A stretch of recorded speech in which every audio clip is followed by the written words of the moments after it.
자, 이제부터 본격적으로 그러면 어떤 종목을 관심 있게 봐야 되는지 이제부터 풀어줘 보시죠. 저희가 오늘 크게 두 가지 이제 섹터를 좀 다뤘죠. 반도체 한 번, 지금 이제 2차 전지 한 번.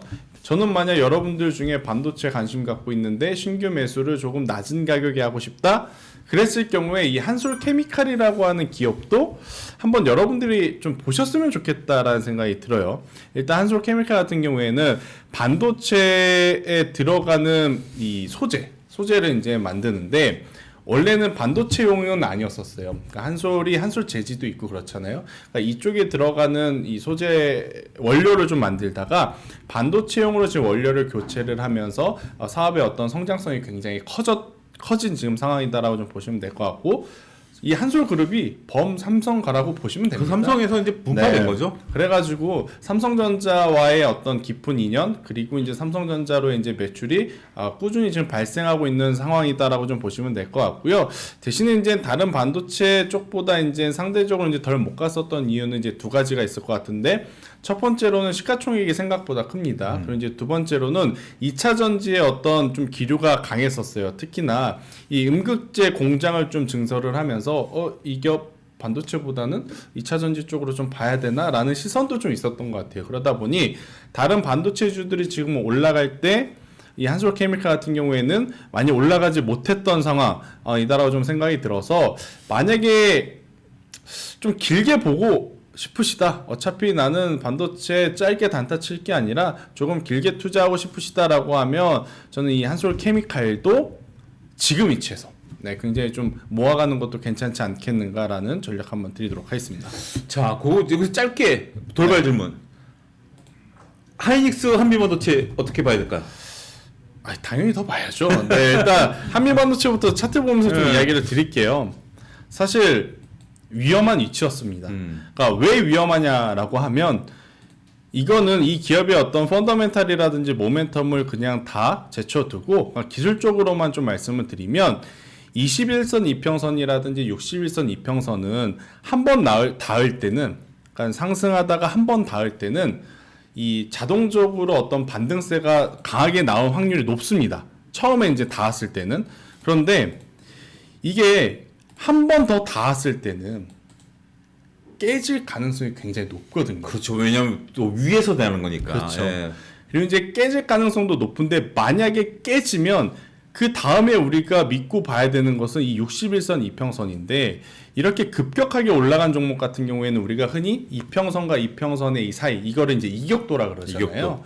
이격도가 굉장히 멀어지면 이 이격도가 줄어들 때까지 두 가지입니다. 내려와서 가격 조정을 받든, 아니면 그 구간에서 늘어지면서 기간 조정을 받든, 이격도가 올라올 때, 그렇죠. 이정평균선이 올라올 때까지. 그렇죠. 예. 그래서 시간이 필요한 상황이었는데, 정말 엔비디아가 지금 또 말도 안 되는 퍼포먼스를 보이면서 한미반도체가 올라왔고, 여기에 좋은 뉴스가 하나 뭐가 붙었죠? 삼성전자가 우리가 생각하는 것보다 더 빠르게 엔비디아 퀄 테스트 통과할 수 있겠다라는 이야기가 있었잖아요. 자사주 소각도 있어요. 그렇죠. 그렇기 때문에 저는 오히려 지금은 일단 보유를 하셔야 되고, 대신에 이제 이 15만 원이라는 가격대가 넘어갈 때 뉴스를 동반해서 넘어가면 일단 한번 정리하고 한번 좀 챙겨보세요. 왜냐? 우리나라는 선반영이라고 하는 그렇죠. 단어가 네. 가장 무섭기 때문에, 안 좋아서라기보단 오늘 하나오션 보면 이해가 되실 것 같아요. 하나 엔진이죠.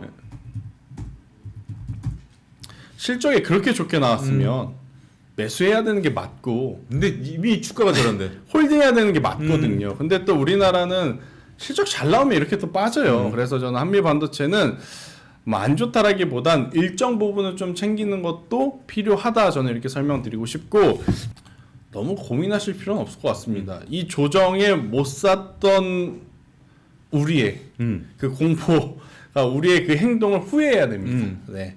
저는 SK하이닉스가 만약 또 한 번 이렇게 조정이 빠른 시일 내에 뭐 대내 변수로 인해서 나오게 된다라고 하면 저는 계속 좀 매수를 하시는 게 맞다. 대신에 전제 조건이 있어요. 저도 중소형주 트레이딩 할 때 한 번에 그냥 다 삽니다. 그런데 대형주를 살 때는 한 번에 다 사질 않아요. 대형주 같은 경우에는 저는 개인적으로 하루에 뭐 정해놓고 삽니다. 나는 오늘 5주를 살 거야. 나는 오늘 10주를 살 거야. 그러면 그 10주를 사놓고 다음날 또 10주를 사고, 또 다음날 또 10줄 사고 이렇게 저는 모아가는 전략을 취하고 있거든요. 그래야지만 제가 이제 경험상 해보니까 뭐라 그래야 될까요? 조금은 수익률을 높일 수 있는 방법 중에 하나가 아닐까. 중소형주는 택도 안 먹힙니다. 네. 그런 건 아니에요. 안 먹히니까 대형주에 한해서는 저는 이런 매매 전략을 쓰고 있으니 뭐 공감이 가시면 저는 이런 방법도 있다라는 것을 여러분들이 한번 알고 계셨으면 좋겠다는 의견 드리겠습니다. 우리가 이제 그거는 이제 주식에 있어서 여러 가지 이제 방법 있죠. 좋은 주식을 싸게 사야 된다라는 건 기본 명제인데 그럼 어떻게 사야 되느냐라는 방법 중에 분할 매수가 있고 집중 매수가 있고 계좌 포트폴리오 관리라는 게 있습니다. 이게 우리가 이제 주식을 할 때 많은 분들이 간과하고 있는 것들이 기술적 분석, 기본적 분석만 생각하시지만 심리적 분석과 그다음에 계좌 관리도 필요하거든요. 근데 계좌 관리에 있어서는 코스트 에버리징 전략, 가치 전략, 그다음에 이제 분산 전략 여러 가지가 있습니다. 이제 그런 것들은 저희가 이제 나중에 유튜브가 활성화되거나 아니면 이제 그 공개 강좌라든지 이런 데서 이제 시간을 좀 두고 말씀드리겠는데 지금 오늘 유튜브 시간이 짧으니까 그런 건 얘기는 하지는 않겠습니다만 저희랑 함께 하신다라면 또 기회가 되면 또 경제창 위 우리가 이제 네이버 밴드에도 이런 것들을 시간이 되면 또 올리도록 할 테니까 저희랑 계속 해주시고요. 자 그리고 그 다음에 이제 또 준비하신 종목들 있죠. 또 이런 것들 또 계속 네. 진행해 주시죠. 2차 전지에서도 이제 뽑아왔을 때 사실 트레이딩 하고 싶은 건 에코프로 그룹주거든요. 이제 거래 재개가 되니까. 이번 주에 이제 에코프로가 네. 거래가 재개가 되죠. 그래서 이제 타이밍도 참 노린 건 아니겠지만 시기 적절했다라고 좀 봐서 그 종목군들도 이제 항상 저는 이제 적극적으로 좀 추적 관찰해야 되는데 일단 그 외에 조금 차분하게 좀 매수할 종목이 뭐가 있을까라고 이제 돌려봤는데 아바코라고 하는 기업을 여러분들이 한번 좀 같이 보셨으면 좋겠어요. 그러니까 아바코가 무슨 일을 하는 거냐? 원래는 OLED라든지 LCD 장비 업체입니다. 근데 여기에 2차 전지용 제조 장비의 매출이 이제 늘어나면서 2차 전지 이제 장비주로 분류가 됐었던 거예요. 자, 그러면 이 장비주들이 가장 중요하게 봐야 되는 기준은 뭐냐면 수주 잔고입니다. 그렇죠. 수주 잔고가 얼만큼 있고 또 얼만큼 또 늘어났는지 여부가 이제 가장 중요한데 이 아바코의 수주 잔고 같은 경우에는 지금 굉장히 안정적으로 늘어나고 있어요. 왜냐하면 이 디스플레이 쪽은 예전부터 해왔기 때문에 그냥 기본 베이스로 깔고 가는 겁니다. 여기서 2020년도부터 이 2차 전지용 제조 장비의 어떤 성장세를 보면 엄청나게 커진 거죠. 엄청나게. 그러니까 예를 들어서 50억이었었던 2020년만 하더라도 50억밖에 안 됐었던 제조 장비의 수주 잔고가 작년 지금 3분기 기준으로 보면 거의 1,000억이 거의 1,000억이 된 겁니다. 네, 20배가 올라간 거예요.